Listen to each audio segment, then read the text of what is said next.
Welcome to this afternoon's webinar. The impact of COVID-19 on disabled solicitors.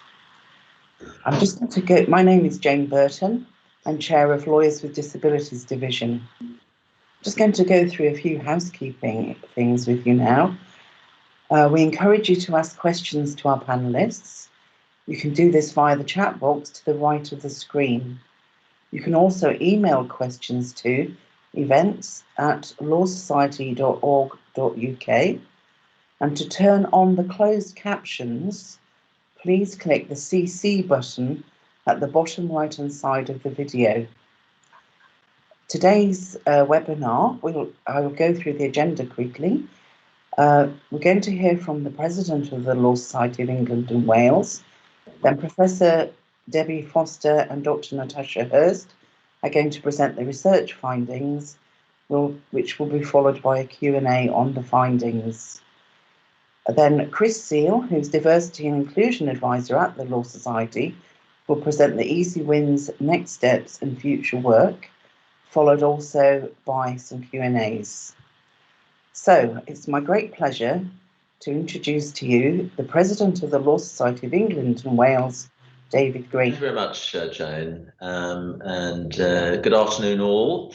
As Jane says, my name is David Greene and I'm President of the Law Society. I was very keen to open today's launch, and I'll start by thanking all those who've worked hard to put this vital report together and to stress the Law Society's commitment to working with the profession to take these recommendations forward. And you're going to hear during the course of this webinar from those that have done a lot of work in relation to this report. The pandemic and the lockdown have shone a light on many issues that for too long have gone ignored. That is not to say that people were not already speaking up on these issues. Indeed, our own Lawyers with Disabilities Division celebrated its 30th anniversary last year and has been vociferously campaigning for those 3 decades. And indeed, we've seen various reports previously about the challenges for our profession previously. Throughout 2020, we've been looking at ways to disseminate and encourage action to address the findings of the Legally Disabled report published in January and make the solicitor's profession more inclusive for disabled people. A key focus of this activity has been on reasonable adjustments. It was clear that many disabled solicitors still struggle to access support and adjustments to help realise their full potential. According to the research, the most requested and refused reasonable adjustment was remote or home working. The lockdown has shown incontrovertibly that the majority of organisations can adjust roles to accommodate home working. And I firmly agree that this is something disabled employees should be able to count on, not just now, but into the future as well. But this is just one of the findings and recommendations. I will soon hand over to those who can better present the report. It only remains for me to thank those who've worked so hard to make this report possible. Professor Foster, Dr. Hirst, our Lawyers and Disabilities Division, and especially its chair, Jane Burton. One of the key themes of the Law Society's work over the next year and beyond is promoting a modern, diverse and inclusive profession. I look forward to working with you to ensure that addressing the findings and recommendations of today's report is a central part of that work going forward. Thank you. Thank you, David. And now we're going over to Debbie and Natasha to hear the research findings. Thank you, Jane. Just to introduce me, I'm Debbie Foster. I'm Professor of Employment Relations and Diversity at Cardiff School, Cardiff University. And my co-researcher is Dr. Natasha Hirst, who's an independent researcher. And she came on to what was previously the Legally Disabled project that looked at the career experiences of disabled people across the legal profession. And as David pointed out, one of the key findings of that was that one of the most requested reasonable adjustments was home working and flexible working. And this was also one of the most refused reasonable adjustments amongst lawyers within the Law Society, rather than other legal professionals like barristers.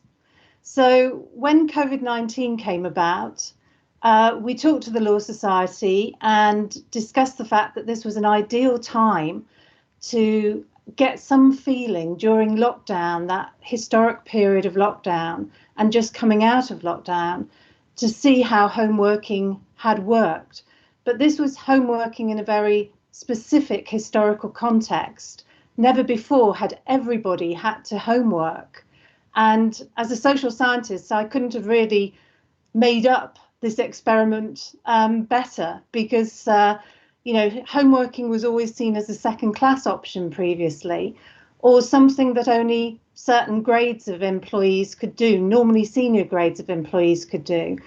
And yet it is a vital, reasonable adjustment for many disabled people. So we're hoping a profession that was really quite antagonistic to homeworking at lower levels will now have embraced it because of this new normal that we've been experiencing, and will create a much more disability inclusive working environment.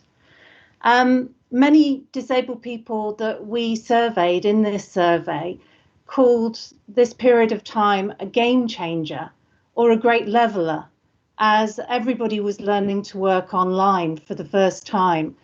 And I'm hoping that the survey that we look at will give us some recommendations and ideas to take forward for the future. I'm going to introduce Natasha now, who will tell you some background to the actual survey itself. Thank you. Next slide. The survey ran from the 23rd of July to the 16th of August, and it covered the work period during what's now known as the first lockdown and the start of the easing of that lockdown. The survey was only applicable to disabled lawyers who were in employment or training, or seeking employment or training at the start of the lockdown. And this was largely confined to members of the Law Society of England and Wales. There were 108 valid responses, which is fewer than the number of people who responded to our previous research, Legally Disabled, due to the more restricted eligibility for this survey. It was only about disabled people's experiences, so this research doesn't make any comparison between disabled and non-disabled people. And it was a relatively small sample. So that means that we can't make any huge generalizations from the findings, but it does give us a really useful insight into what was happening for disabled lawyers during that unprecedented period of time when everybody was working from home. We also included comment boxes as well as the quantitative questions in order to gain a bit more of an insight into why people had responded the way that they did to the survey. And within our full report, we include a number of these comments as well as these statistics and findings. Next slide, please.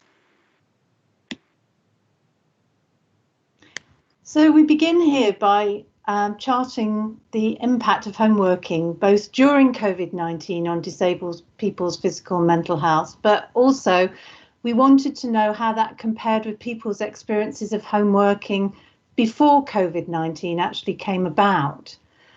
So given that this was both a crisis and it happened very quickly, we would have sort of expected people to have felt quite stressed anyway. And so therefore, you know, we were also thinking, well, this is also a high risk group of people who may have been shielding or may have pre-existing medical conditions that could be affected by COVID-19. So this group in itself could have experienced more stress than any other group.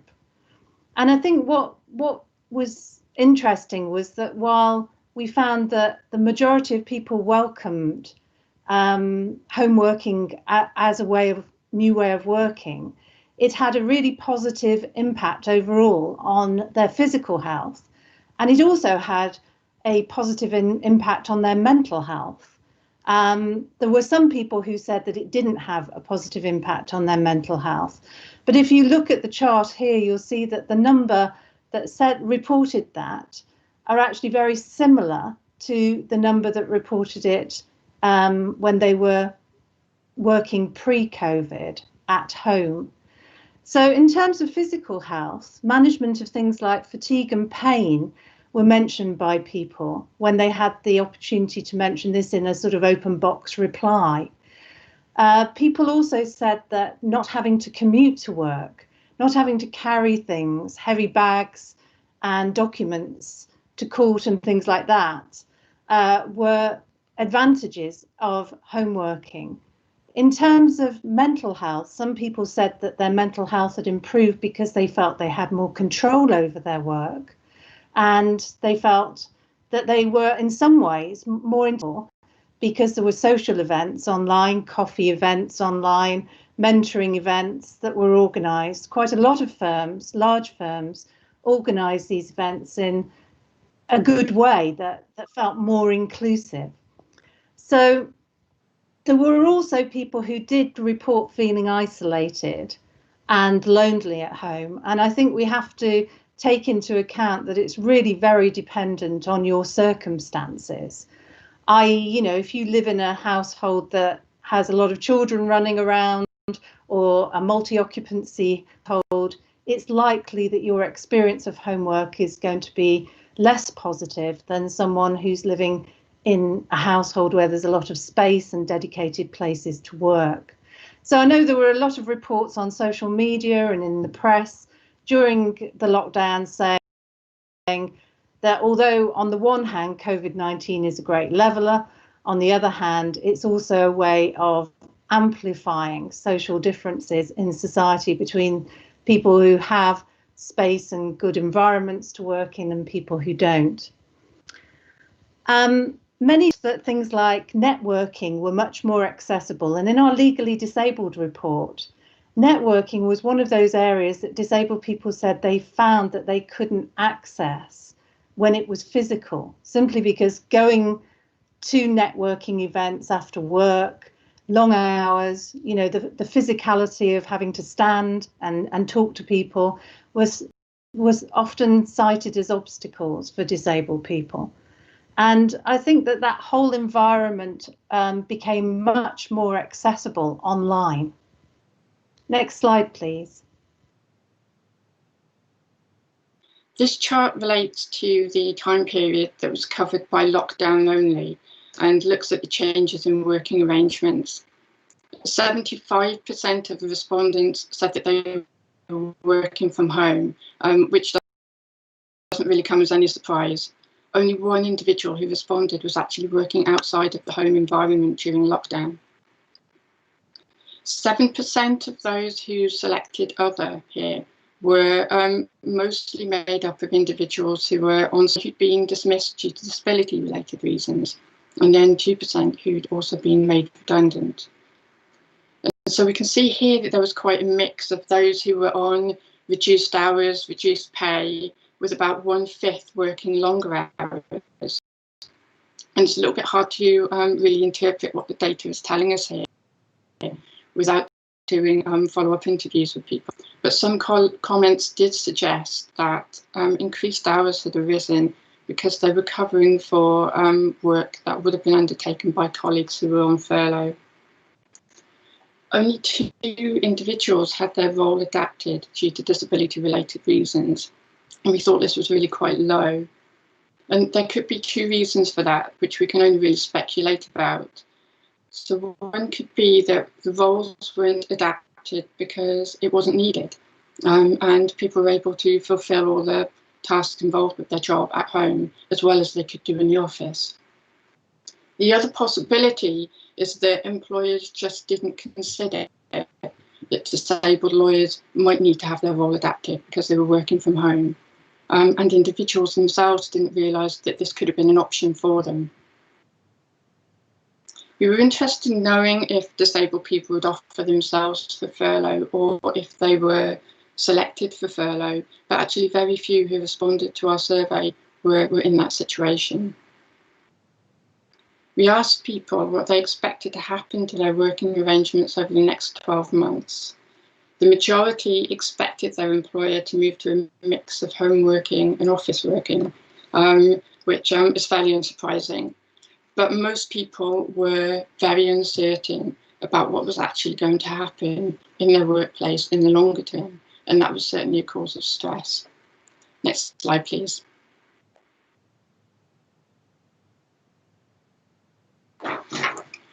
So this slide looks at the reasonable adjustments that were already in place, requested and put in place, but then requested and not provided during lockdown. Reasonable adjustments were a key component of our original research, and it very much shaped how we progressed with this survey. Of those disabled people surveyed, 52% told us that they already had reasonable adjustments in place prior to COVID-19. Reasonable adjustments should be reviewed as a matter of course when people's work circumstance, but only 32% of those who received reasonable adjustments had had these reviewed by their employer following the lockdown. Some of the reasonable adjustments on this chart are quite universal, and we would expect them to be in place for everybody who's working from home, not just disabled people. So, for example, IT and comms, that's just a necessity to have robust IT and comms in place and to have support for any tech problems in the home. The key one here is the issue of flexible working. So flexible working doesn't necessarily apply to all of the workforce, but home working is often mistakenly thought to automatically include flexible working. That's not actually always the case. Genuine flexibility allows individuals to alter and manage their working hours and the way that they work in order to meet their needs more effectively. So you can work from home but still have really strict working hours and not have the flexibility you need to accommodate your impairment. Column 3 focuses on reasonable adjustments that were requested but not provided. So most people would have needed some physical adaptations to work from home if this wasn't already commonplace. But in the rush for everybody, having to suddenly work from home, disabled people might well have been overlooked in the process. But the importance of the physical working environment for disabled people is really often more significant than it would be for others, and it needs to be taken into account. Disability awareness training was a really interesting one, that people were requesting that in the first place. And it shows that we really do need to make sure that we're learning the lessons is teaching us. Disability awareness certainly needs improving. And finally, requests for changes to targets and billable hours were often rejected by employers. And this very much reinforces the findings of our first research as well. But billable hours is a rather blunt system that measures quantity rather than the quality of work. And our original research showed that this is an area that the profession is still struggling to find an alternative to. Next slide, please.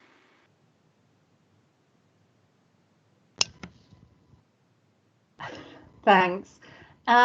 We asked some questions about trust, confidence and work-related pressures for disabled people working during COVID, mainly because these questions came from the findings of the original Legally Disabled report that suggested that the sector was opposed to home working, particularly at lower levels within organisations, because it was sort of wedded to high levels of supervision, direct supervision, expectations of presenteeism, i.e. being there within the office and being seen to work, often long hours, and a lot of disabled people we spoke to in the interviews in the original Legally Disabled report said that they felt that there were generally low levels of trust within the industry, particularly of junior colleagues.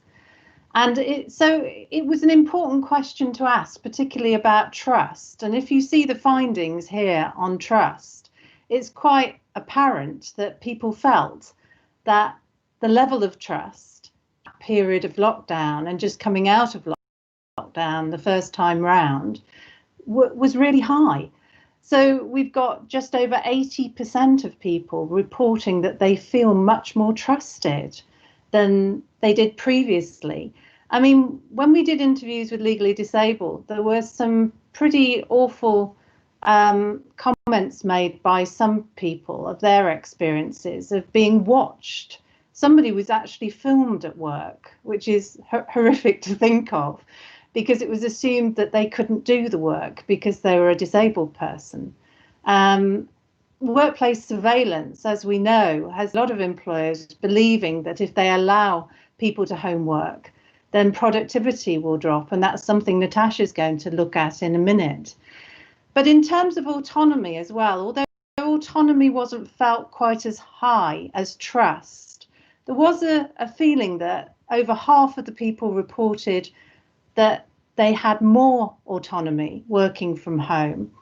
And autonomy is particularly important when working for disabled people, because people often say that they can then manage their work schedule. They can plan and pace their work. They can manage periods of pain, fatigue, and they can actually be more productive in that way.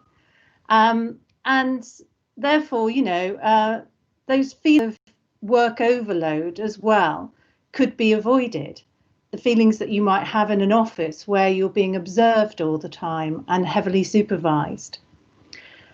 Now, the interesting thing I think here was that autonomy and trust doesn't necessarily lead to people feeling more empowered.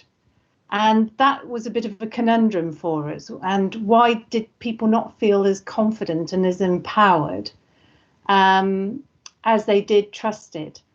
And we wonder if that's something to do with the fact that people, A, haven't been allowed to work independently prior to lockdown in the same way. And so their confidence needed building, which sort of suggests that things like mentoring, team working, finding confidence in groups, having that support or informal support rather than direct supervision would be really useful tools. Not needing to travel came up again when we looked at work-related pressures, because obviously here we're just sort of condensing what's in the report. It's not exactly what's in the report, most important parts. And not having to travel was a really, really significant finding in terms of taking off workplace pressures from people. That travel to work in the morning is often the first thing that people cite as exhausting. Before they even get to work, they've had to overcome a number of hurdles. By the time they arrive at work, you know, they've gone through that and they're starting their day on a deficit, which isn't the case at home. Thank you. Next slide, please. This is a quote that came through from our survey. Before lockdown, I worked from home part of the week and endured constant remarks about how disruptive it is and how people who work from home aren't efficient. Working from home all the time has dramatically improved my quality of life. I now have a life outside of work. Before lockdown, all my energy was taken by work and travel, and the pain was constant. I feel like a human being again. This really shows the transformative power of home working for a number of disabled people. 53% of our respondents felt that their productivity had actually improved through working from home. 1/5 said it had not. There can be an assumption if you have caring responsibilities, you'll be less productive, but our research demonstrated that wasn't necessarily the case. Of those with caring responsibilities, fewer than half felt that this reduced their productivity. But even so, overall, most felt that they'd still been more productive working from home. There was another piece of research that was conducted by a department at Cardiff University called WIZARD, and this confirms from a much wider sample across different industries that home working for the majority of the time, those people reported that they were more productive, and 9 out of 10 employees would like to continue to work from home in some capacity. So that very much relates to the findings that we have here. Next slide, please. Almost 2/3 find it easier to manage their impairment or condition from home, and that certainly has an impact on the increase in productivity.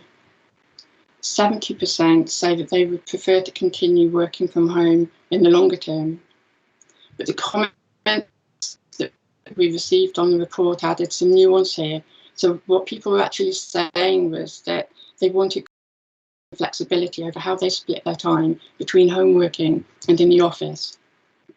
But almost 3/4 are anxious about future working arrangements, which shows that employers need to be properly engaging with disabled staff about this, to understand their fears, to understand their needs, and to make sure that they're putting solutions in place for how they work in the future. And as Debbie discussed earlier, we also looked at people's experiences of networking, which overall were more accessible than in-person events. But a clear finding from our earlier research is that the profession has really been quite poor at inclusion in these informal events, even though they have an impact on formal career progression. We just had a disability pay gap day yesterday, and this is an example of why there is a disability pay gap. If the opportunities for career progression aren't there for disabled people to be able to progress to senior positions and leadership, we're never going to address the issue of the pay gap. Employers also need to manage the technological challenges that a greater mix of remote and office-based working is going to bring. But if they get this right for disabled people, it will create a much better experience for everybody else as well. Next slide, please.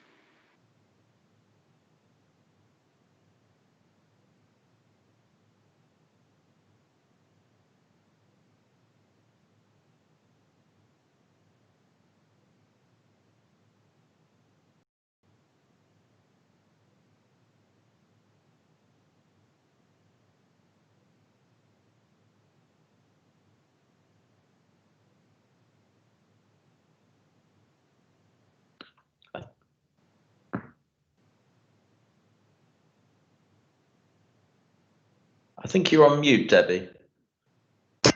Okay, sorry about that. It's a common problem. Okay. In terms of key recommendations, creating positive working environments that provide safe spaces for disability disclosure are particularly important. We need to invest in disability awareness initiatives within the sector and in good training.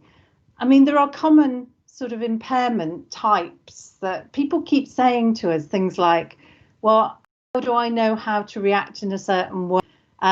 What we would say to people is go and ask disabled persons organisations or get access to work in or get the LDD in and ask them to work in collaboration with you, because not one size will always fit all. So although there are even common impairments, and you might say, well, you know, we need to think about people who have sight impairments or are visually impaired, and we need to think of people with hearing impairments. So we'll put things in place in terms of the technology in relation to that. That isn't going to be everything. Some people with visual impairments have reported to us that they've found using technology really difficult. Others have said that they found it really a lot easier. The same has been true of people with hearing impairments. And one size does not fit all. we have to think really carefully about inclusivity. And in doing that, that means both investing in the kinds of cultures that create safe spaces, but always also thinking about the variety of different needs within the workplace. This may mean that you've got to have, regular surveys amongst staff to find out whether everyone is actually being included in activities, but also trying to think of the benefits in a much wider sense and getting people to understand the benefits of inclusivity. So it's not just a problem of disabled people, it's also a problem of the organisation as a whole. Also, we're saying accept that in the future home working will be an established reasonable adjustment. Obviously, employment tribunals haven't really been sitting that often during lockdown. But once employment tribunals do begin to sit again, the whole issue of whether home working is an established reasonable adjustment now will be out there. It will need case law to establish it, but I think it would be very difficult to now wind the clock back and say that home working is not a reasonable adjustment. So actually coming from the position from the beginning of accepting that home working is an established reasonable adjustment and planning your organisation around the fact that a lot of people will still want to homework post-COVID is a good thing. So move away from crisis management and thinking about home working as a form of crisis management to future planning. And also we had a lot of people expressing fear around uncertainty for the future. So make some certainty there by thinking about your career structures. Think about how you're going to recruit new people. Will you actually put home working as part of the job description? If you do, you may attract more talented disabled people in your recruitment. Think about your career structures and your progression. Can you now provide more mentoring online? Can you now provide more opportunities for networking online or shadowing online so that people can actually come along and, gain experience through virtual events and virtual mentoring and supervision? I think it's, reimagining the organisation and reimagining what the future could be. That future could be much more inclusive. COVID-proof HR policies and practices. These were just some examples that came up that I'm sure a lot of you are really aware of now because we've moved on in this pandemic. But sickness absence policies. You need another way of reporting sickness absence through disability than reporting ordinary sickness absence. There are some systems of sickness absence reporting that actually discriminate against disabled people. A lot of these are actually used in the public sector. We found less of them in the private sector.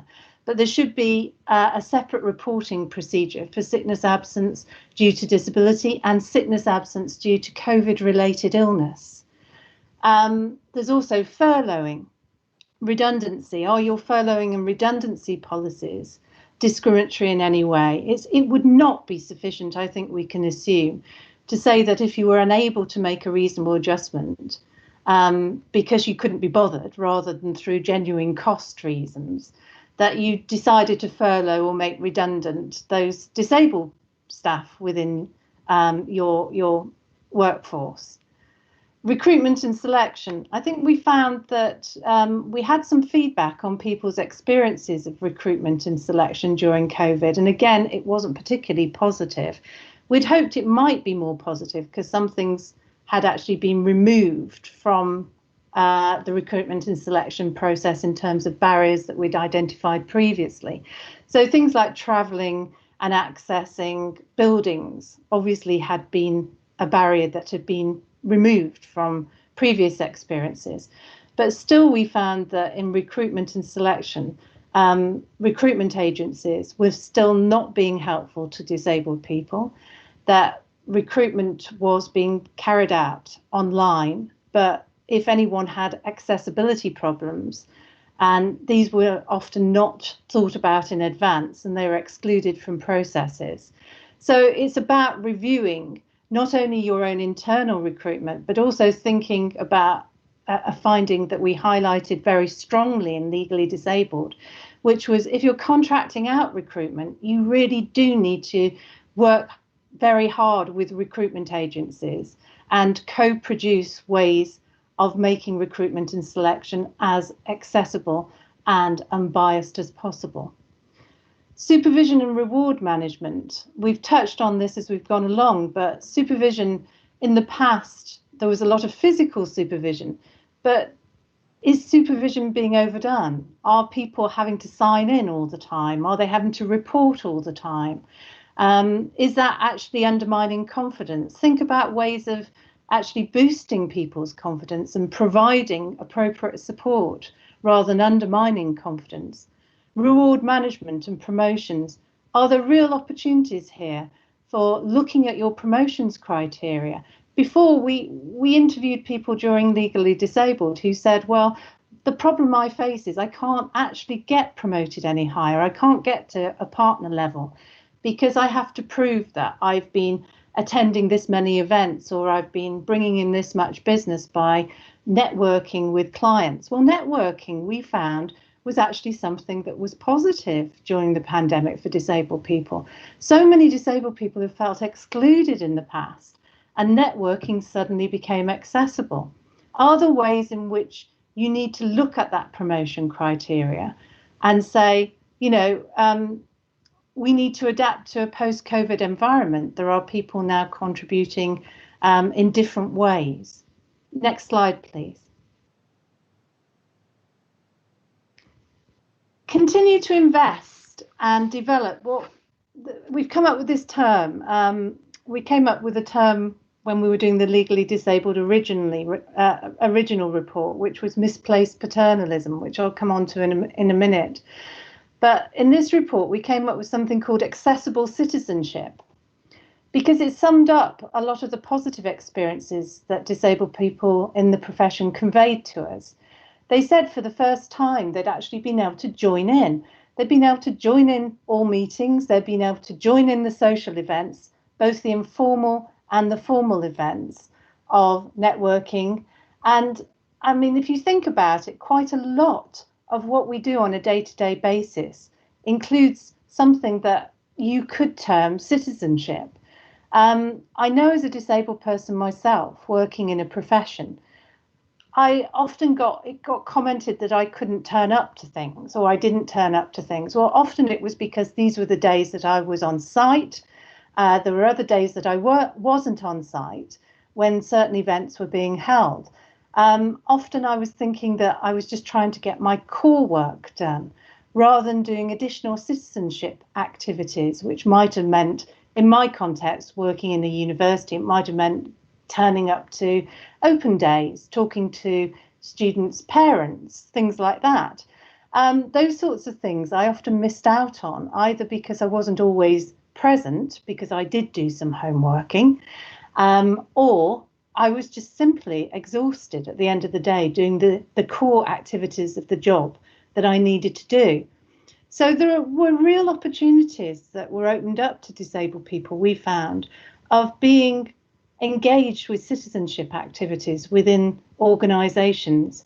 And I think those could be developed and invested in further, and may potentially be a way of, you know, opening up opportunities and understanding about disability to other colleagues, you know, giving credit for people doing events like this.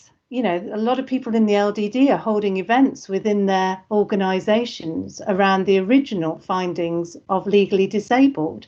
And that takes time and effort. It's actually an educative experience for everybody, but its outcomes are greater accessibility for clients and staff as a whole.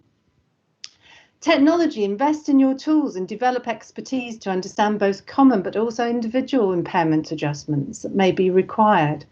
Accessibility awareness will also benefit all staff and clients, not just disabled staff.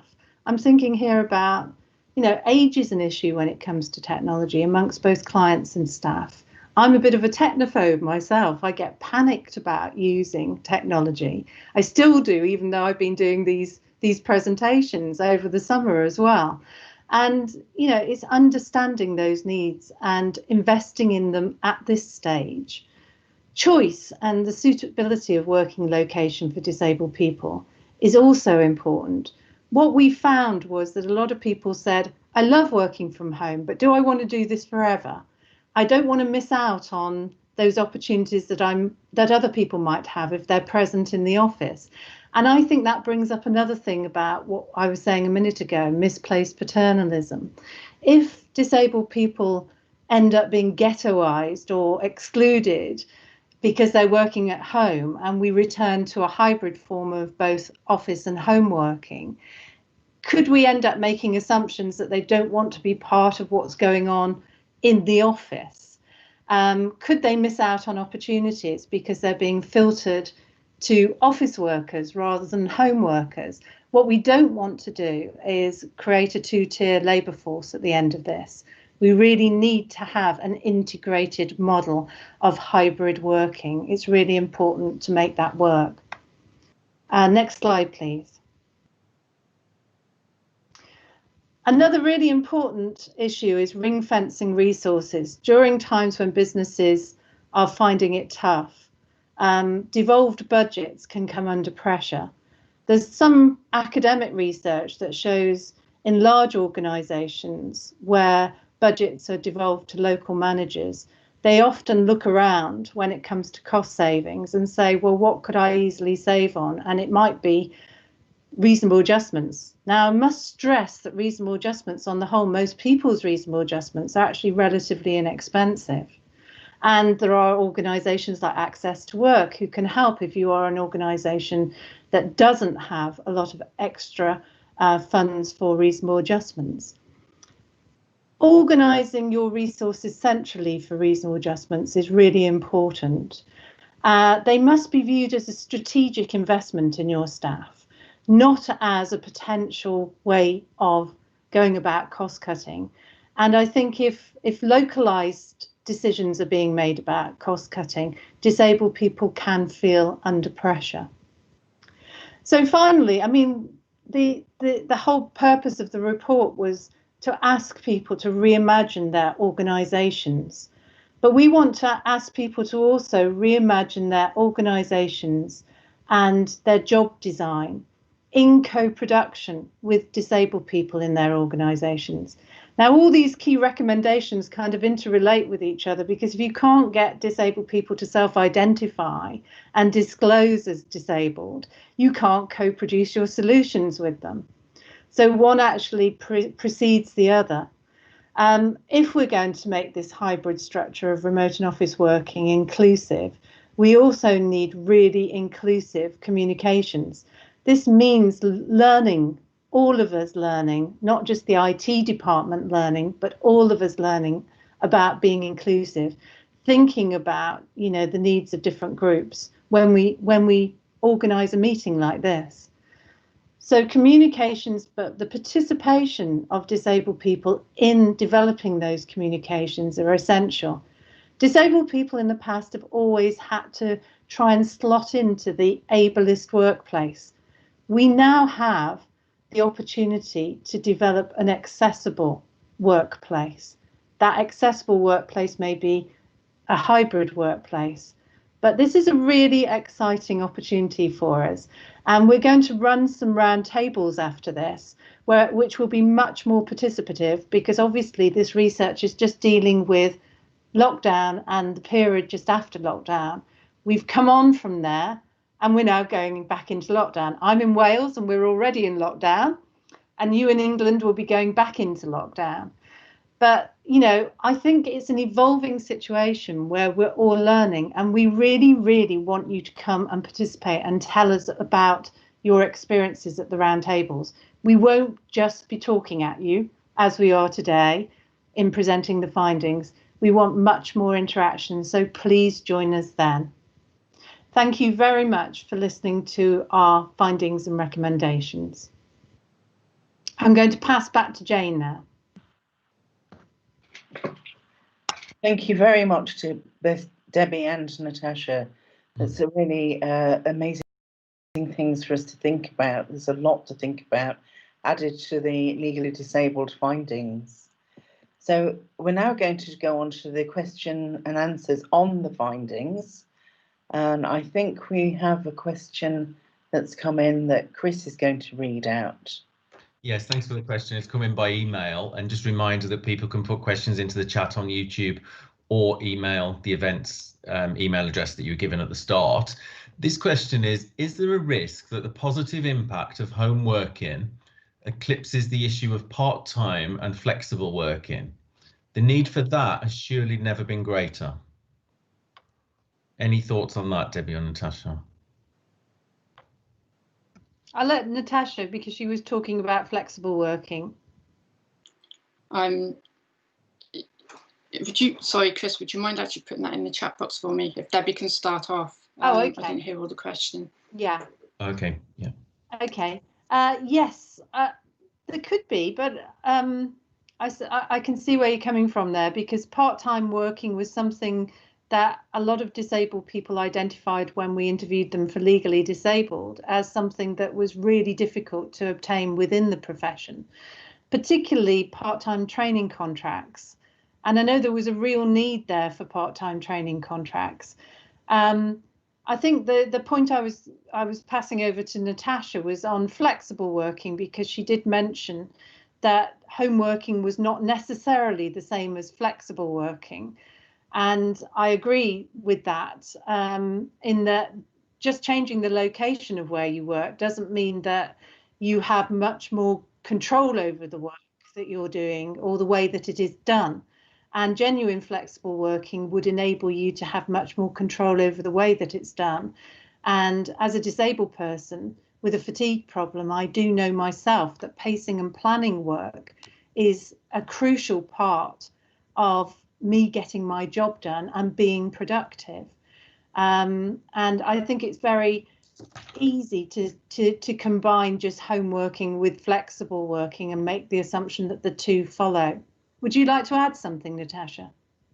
Yeah, I'm thinking of some of the comments that we received on the survey. There were a few things. One is that some people do need to work part-time, and the opportunities for working part-time, especially when they're early in their career, have proven to be quite elusive for them. But through remote working, it does actually open up more possibilities for remote part-time working to be put into place, because we're learning quite a lot about how we can be inclusive and how we can adapt the way that we work. We also saw, in terms of flexible working, that the boundary between work and the rest of life can get blurred, and that isn't necessarily very beneficial for people in trying to maintain their well-being and to maintain positive mental health as well.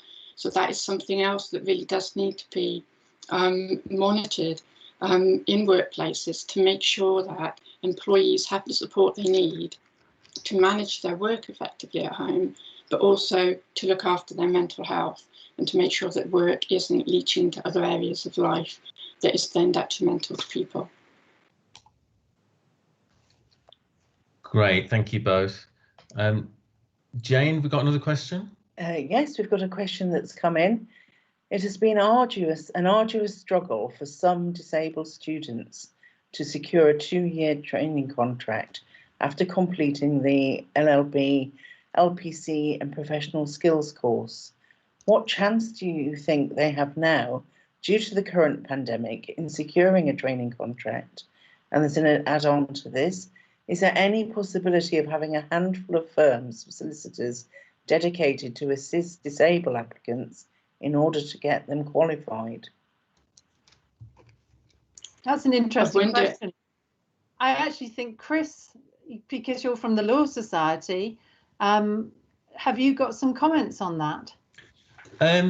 Yes, I think the thing we need to bear in mind when we're talking about training contracts is that as of last week, the Legal Services Board gave consent to the Solicitor's Qualification exam, the new one coming in. So we need to bear in mind that what a part of that is now to have qualifying work experience rather than immediately the 2-year training contract.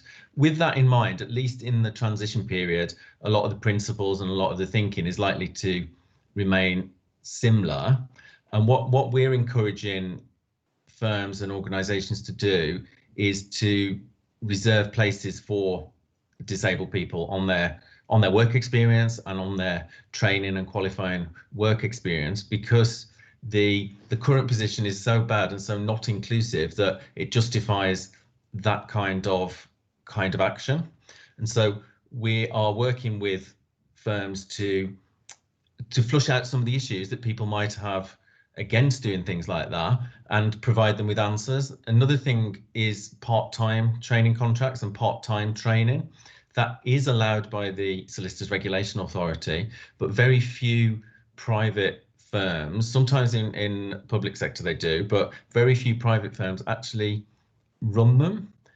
Some do, smaller firms, and we're looking to take the learning from those, again, to work with the bigger firms so that it becomes more widespread. Because I think we all know that with the big firms, very often it takes 1 or 2 of them to do something, and then it gets taken up by the others. And so people are saying they're keen to do that and to do things differently. And so we're kind of taking them up on their word and looking to do that. Did you have anything to add, Jane? Yeah, I was just going to say that since the launch of the research in January, with the increase in interest from firms and organisations to LDD has been incredible, because people attended the roundtables. We had 5, we had to add an next 2. LDD decided to carry them on. We've now got quite a backlog of people wanting them. We just physically can't do them all, which is great. We will do them all, but some of them will have to go into the new year. So people are sitting up and realising that whilst they've been inclusive on different protected characteristics, that disability has often been the one left behind, and they're looking around saying, where are these disabled employees? They're not there. So we do hope that that some firms will take this one step further and include, set aside maybe 1 or 2 places, training contracts. And we do know that, for instance, Reed Smith have done this in the past for some years now. And we hope that other people will follow their example and do the same and address the balance so that we get more disabled lawyers into the profession. Anything to add, Debbie or Natasha? No?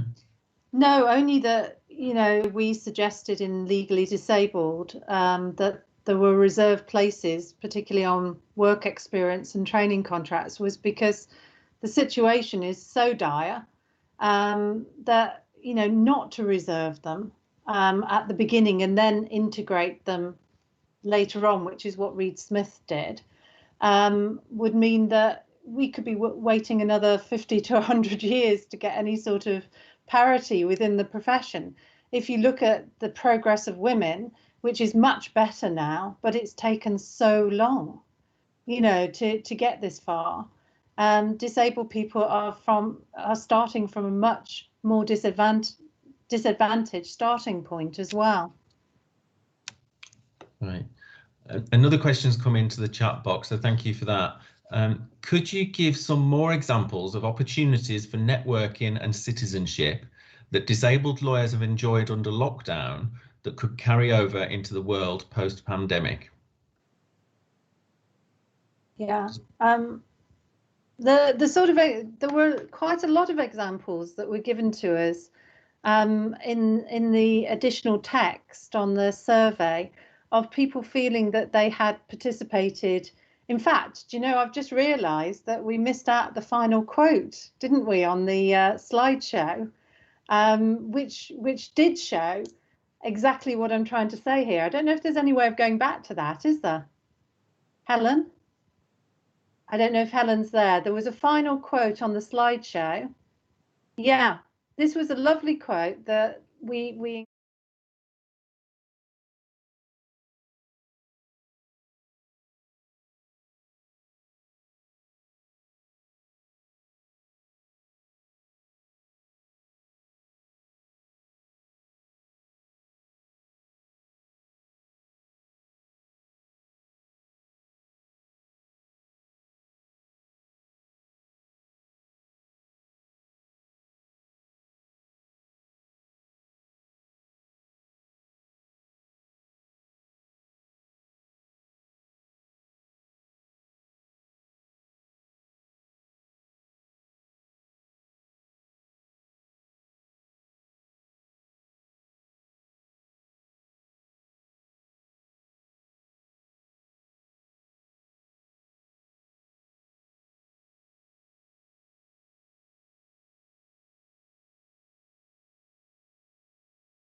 groups of, you know, protected characteristic groups, that they all get together and have a meeting and a good moan and exchange experiences, but it's not being taken forward because you know, the power holders aren't there.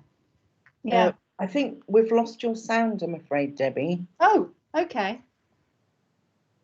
I don't know why that is. Sorry. Is Darren there to help with this?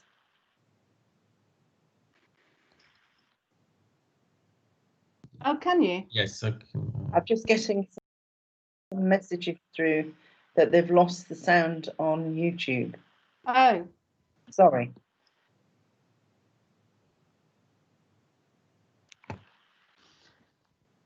That's beyond our control, unfortunately. Okay. I think Darren. If you want to discuss another question, if you can't hear me, or is it everybody that they can't hear? That I'm not sure. Back now. Oh, okay. So I can't read and talk and think at the same time, so I hadn't seen that. But yeah. But yes, Natasha, can you think of any other concrete examples? I think you've covered most of them really, but it's having those opportunities to progress careers by being able to attend training, webinars, and events that people wouldn't usually have any of the time or the physical access to be able to go to. But it's also about providing opportunities for people to develop their specialisms, to follow up on wider interests, and to build those wider skills that then help them in their career. So it might not be directly work related, but it improves their skills and their networks and their contacts that people are expected to have if they want to reach senior leadership positions or to gain partnership. And those have been the barriers that many people have felt have been in the way when they've been trying to go for promotions, that they don't have the relevant experience in order to progress the way that they would like to. So this online working has really actually opened up a lot of those opportunities for people to develop their careers more effectively.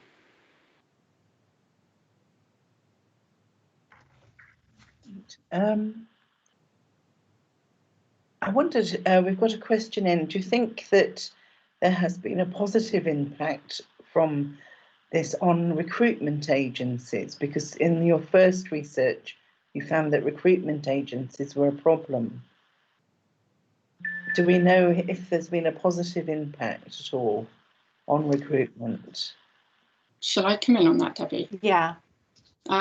Unfortunately not. Going by the survey, there were a few issues. One is that with some recruitment agencies, some of their staff appeared to have been furloughed, which meant that they were difficult to get into contact with and to find out, you know, what was actually going on. But also there were still the same kind of examples of people requesting reasonable adjustments to interviews or requesting that information about their impairment and their access needs were passed on, and then finding out that they were being interviewed and nobody had, you know, had a clue that they were a disabled person. And then there were the technological issues that probably have impacted on a lot of people anyway. But with disabled people finding that perhaps platforms that interviews were being held on just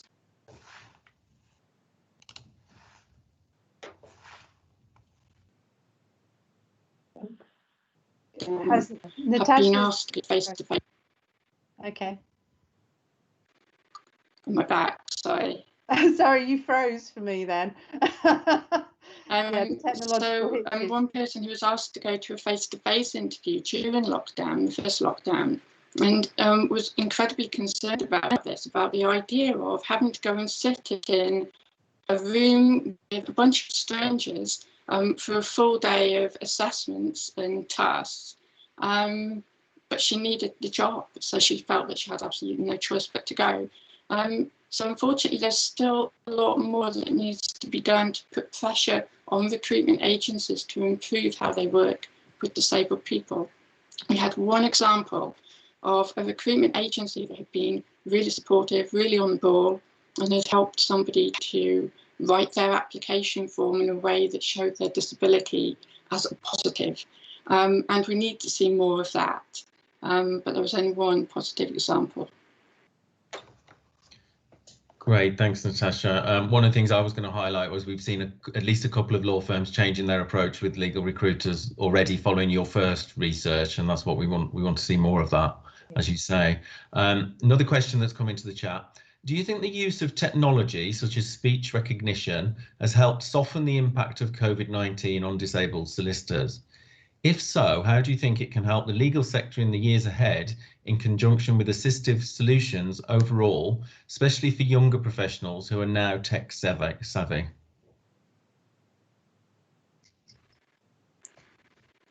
I'm not tech savvy, so I'm looking for some. I can come in on this. I think. I mean, right. there are two things here. So speech recognition could be a reference to things like Dragon dictation software, but it might also be a reference to automated captioning, for example, on YouTube or within certain meeting platforms. Speech to text reporters provide the most timely and accurate form of captioning for events and meetings.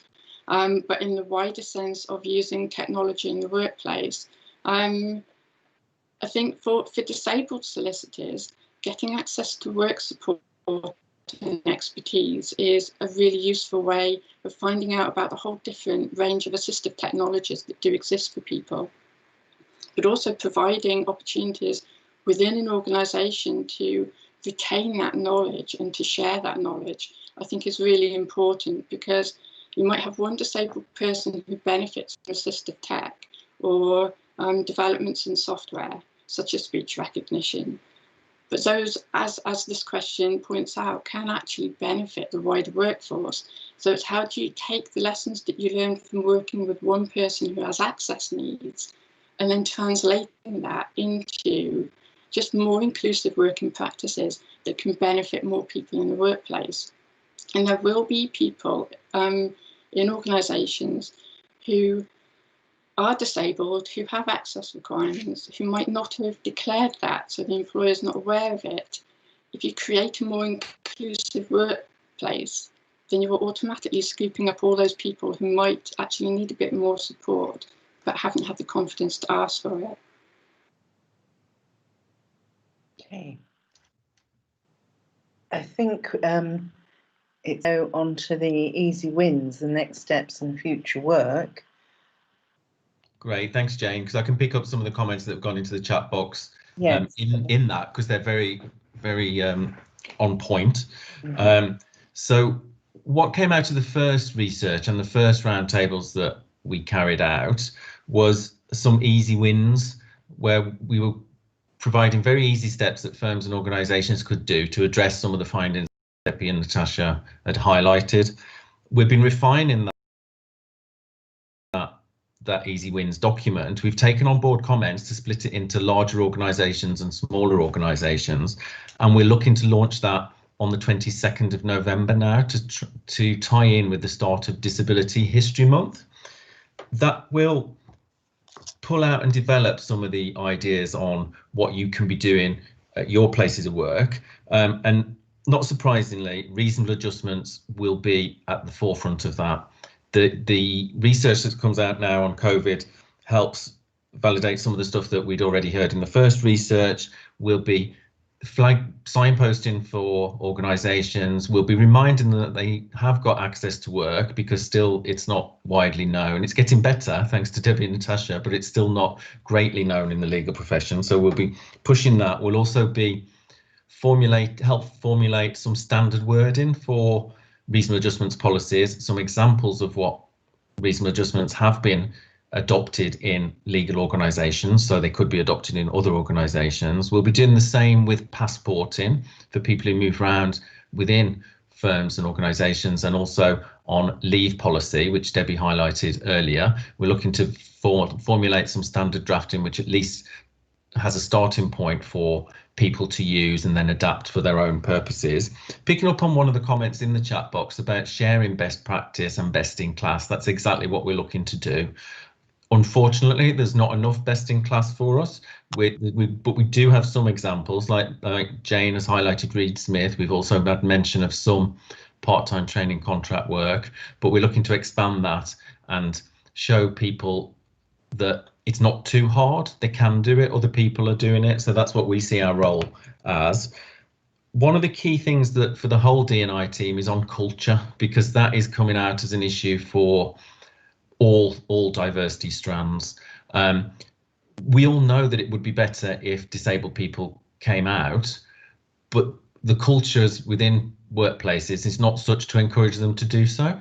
So we need to make that more welcoming and for them to have less fear of coming out before we can really push people to do that. It's a bit chicken and egg, because the more people come out, the more it gathers pace, but we're looking to work on both sides to expand the number of people disclosing, so that we get the figures to reflect a bit more of what we actually know is the case, but isn't reflected in the SRA or any other figures.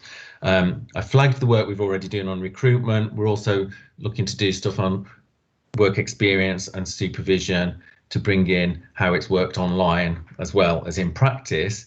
And as we've heard, where we're probably going to end up is with a hybrid situation that has bits of both, not all working from home, but not all in the office. And so we need to make sure we get best practice there.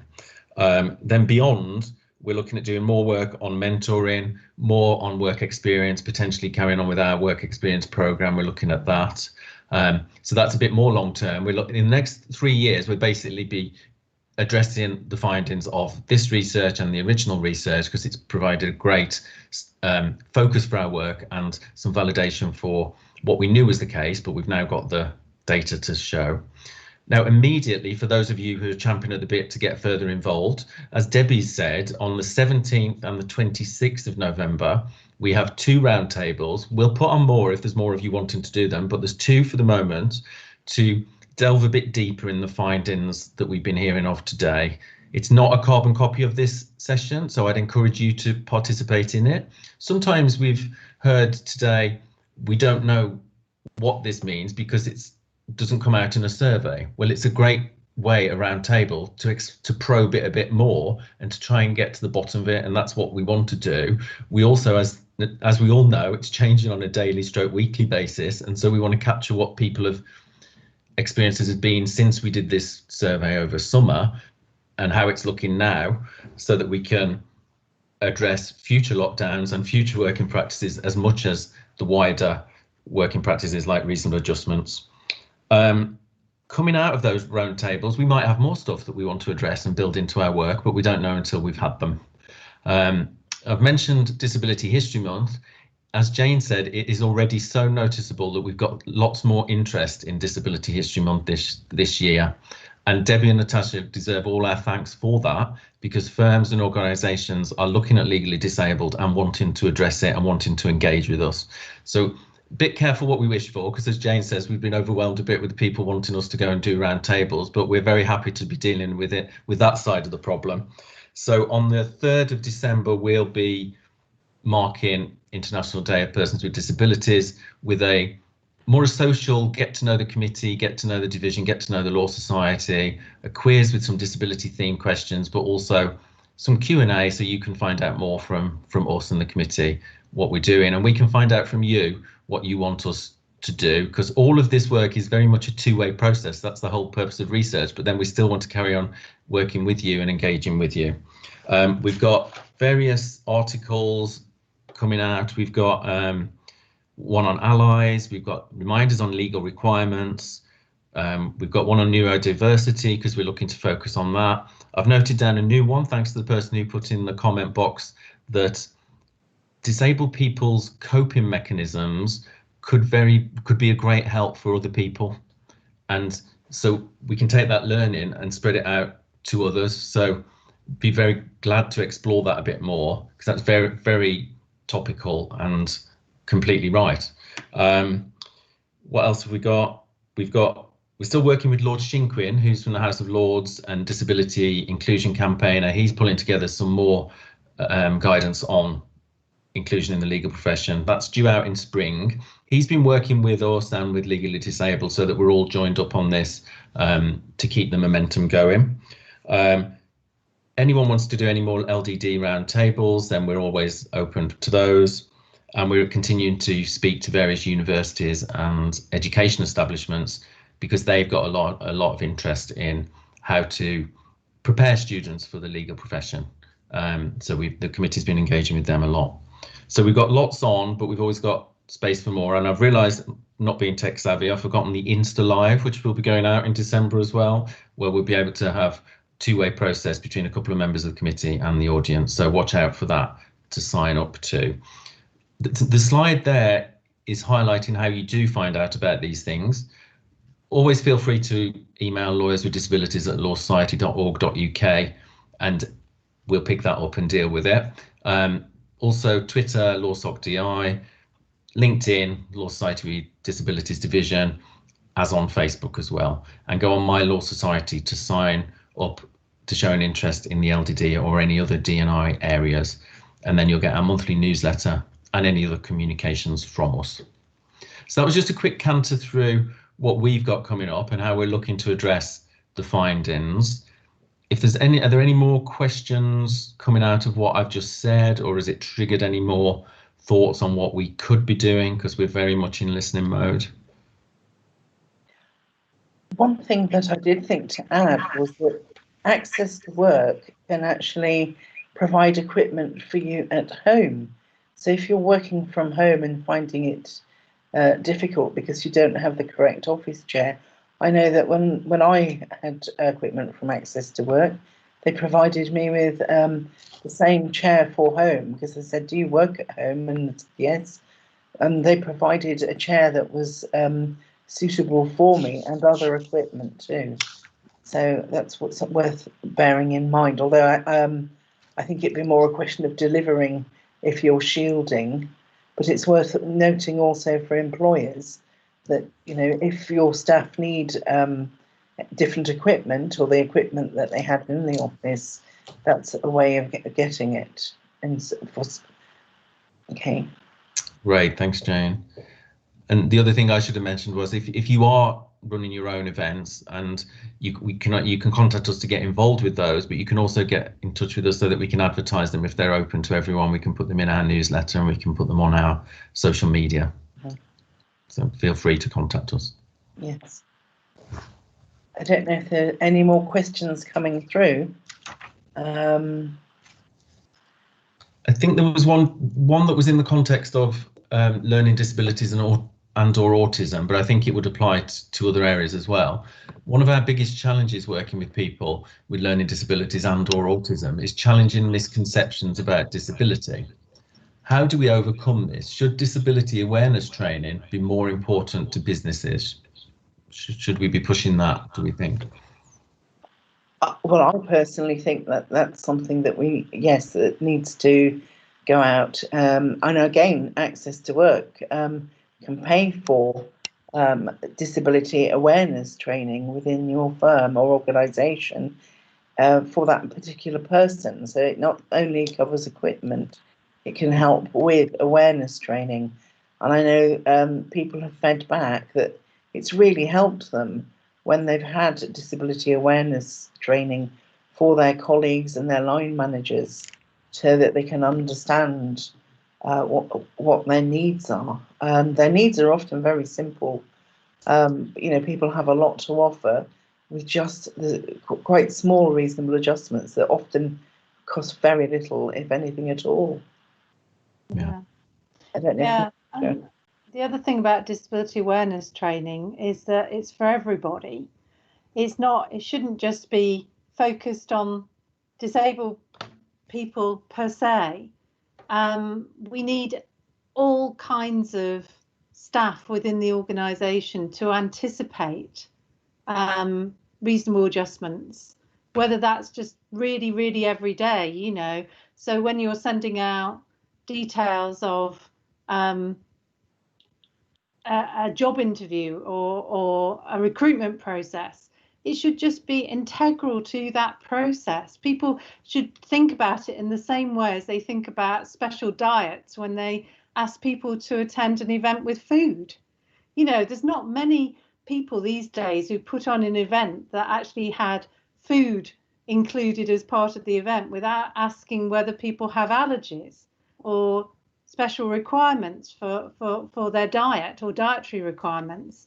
So we should, you know, all be programmed in the end to actually be inclusive of everybody. And this is age inclusive as well when we're thinking about technology, because a lot of people just feel very alienated by the whole technological experience because they don't feel very adept at using technology. And if you think of the wider benefits of that to clients and your clientele more generally, then it's a benefit to the organisation as a whole, not just to a specific interest group. And I think a lot of the work that I've done around disability has been about collectivising disability as an issue, not individualising it. Unfortunately, the way the law is framed, it's seen as a very individualised experience. But if we are going to have more inclusive cultures, we all need to take responsibility for collectivising disability as an experience. So always anticipating that some people might not find certain forums or certain events or meetings inclusive, and, you know, finding ways of ensuring that everybody has an opportunity to participate equally. And this is what I meant by accessible citizenship. Ultimately, accessible citizenship is everyone feeling they can participate in the day-to-day organisation as equals, you know, without feeling disadvantaged. Great, thanks, Debbie. No other questions, I don't think. No. So I hope you found that interesting and informative. As I say, in some ways it's just the start of the process, so do continue to get involved. Thanks today to Debbie, Natasha,